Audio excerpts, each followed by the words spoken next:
اس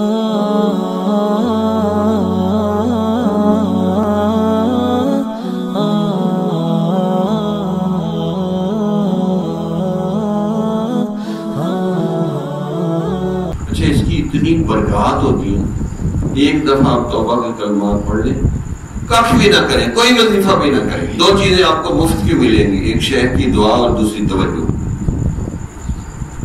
حتیٰ کہ آہستہ آہستہ آپ کا دل دماغ خود ہی بدلنا شروع ہو جائے گا، آپ کو پتہ ہی نہیں چلے گا، نیکی کی توفیق ملے گی، گناہوں سے بچاؤ ہو جائے گا، حتیٰ کہ آپ حیران ہو جائیں گے کہ یہ کیا کیا۔ یعنی کئی لوگ بیعت ہوئے، وہ کوئی رابطہ نہیں زیادہ انہوں نے جوڑا، لیکن جہاں کہیں وہ گناہ کرنے لگے ہیں توبہ پھر ان کے ساتھ بہت عجیب ہوا۔ ایک آدمی بوتلیں بیچتا تھا، بڑا عجیب تھا، وہ کسی کے گھر رہتا تھا اسلام آباد میں، اور اس کا گھر اپنا کسی اور شہر میں تھا، تو وہ وہاں کی عورتوں کو ٹیوشن پڑھانا شروع کر دیا، پھر آگے بڑھتے بڑھتے اس کی دوستی ہوگی۔ ایک دن ہمارے حضرت اس کو خواب میں اور کھینچ کے ایک تھپڑ لگایا کہ یہ کیا کر رہا ہو، ایمان پر بات کر، نکلو یہاں سے۔ اب اٹھا اور اس نے کہا جی میں تو جاتا ہوں، بڑی محنتیں کی، کیا ہوا بتاؤ؟ تو اس نے کہا جی میرے ایک تھپڑ لگا میرے شیخ کا، اب میں نہیں رہ سکتا، السلام علیکم، میں جا رہا۔ چلا گیا وہاں سے، ورنہ اس کا ایمان برباد ہو جاتا۔ یہ لڑکیوں کو ٹیوشن پڑھانے لگے۔ تو یہ جب بندہ داخل ہو جاتا ہے نا سلسلے میں، تو سلسلے کے حضرت تھانوی فرماتے ہیں کہ جو سلسلے کے مشائخ ہیں، اگر اپنا شیخ ذرا کم درجے کا ہو تو پیچھے جو بڑے بڑے مشائخ کی تو اور توجہ پہنچتی رہتی۔ جو سلسلہ تو ذہب ہے، سونے کی کڑی میں، اب دیکھو امام ربانی مجد الفسانی، خواجہ بہاؤالدین نقشبند بخاری، سیرے پہ کون ہے؟ صدیق اکبر رضی اللہ تعالیٰ، سلمان فارسی، پھر سے نبی اکرم صلی اللہ علیہ وسلم۔ تو وہ نسبت کی برکت سے پھر بہت سے اللہ فضل فرما دیتے۔ اس لیے مشائخ سے خصوصی محبت ہونی چاہیے، سلسلے کے سارے مشائخ، کسی ایک سے تو بہت ہی خصوصی محبت ہونی چاہیے، جیسے حضرت امام ربانی مجد الفسانی، اپنے شیخ سے خصوصی محبت ہونی چاہیے، تو اس سے بندہ بہت سی غلط چیزوں سے بچ جائے۔ اب دیکھو اس کی دنیاوی مثال، ایک بندہ ایک پارٹی سے نکل کے دوسری میں داخل ہو گیا، تو ایک بندے کے کام ہونے سے کوئی پارٹی ٹوٹنے لگی ہے، لیکن کتنا شور بچتا ہے اخباروں میں، وہ جی فلانا فلانی پارٹی میں شامل ہو گئے۔ اسی طریقے سے جب بندہ بیعت ہوتا ہے تو وہ حزب اللہ کی پارٹی میں شامل ہو جائے، شیطان کو بڑی تکلیف ہوتی۔ اسے خواجہ فضل علی قریشی ادھر رحیم یار خان کی طرف ایک جگہ گئے اور گاؤں میں بہت سے لوگوں کو، پرانے بڈھا کو توبہ کروائی اور اللہ سکھایا۔ رات شیطان خواب میں ملا کہ پیر قریشی تو نے تو میری سے جو ہے نا سالوں کی محنت کو ایک گھنٹے میں ضائع کر دی۔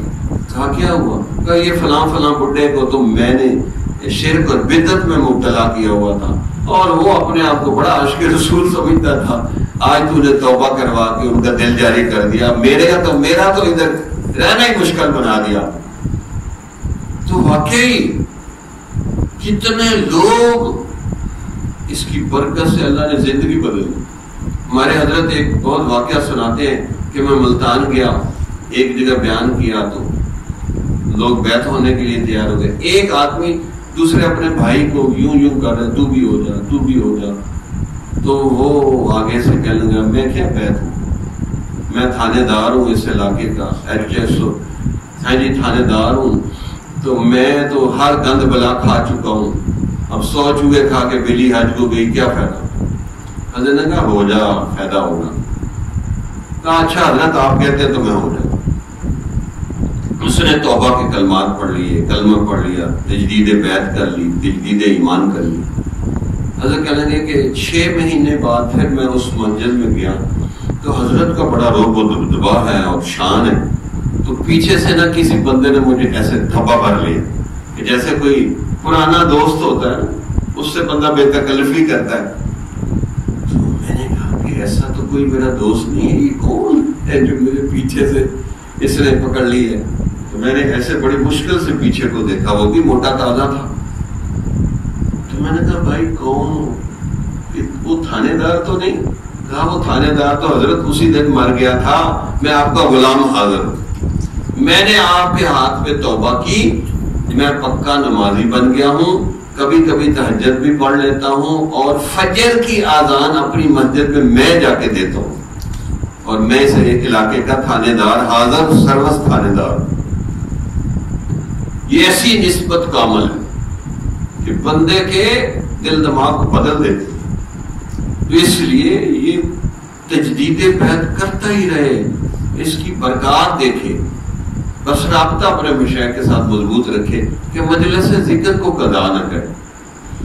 جتنا بندے کو اپنے بیوی بچوں سے ملنے کا شوق ہے نا، اگر اتنا کہیں شیخ سے ملنے کا شوق ہو جائے تو آپ ولی اللہ بن جائے، لیکن ہم تو شیخ کو سب سے آخر پہ رکھتے ہیں، اس لیے میں کئی لوگوں سے گلا شکوا کر چکا ہوں، سسرال میں سب سے پہلے جا کے عید ملے، پھر رشتہ داروں میں ملے، پھر پرانے دوستوں کو ملے، شیخ کو نہ عید مبارک کا میسج بھیجا نہ عید ملے آپ نے، تو بھائی اتنا ہی آپ نے ان کو کھڈے لائن لگا دیا شیخ کو کہ عید مبارک کہنے کے لیے بھی تیار نہیں۔ اب بتائیں یہ شیطان کا قبضہ ہے کہ نہیں ان پر؟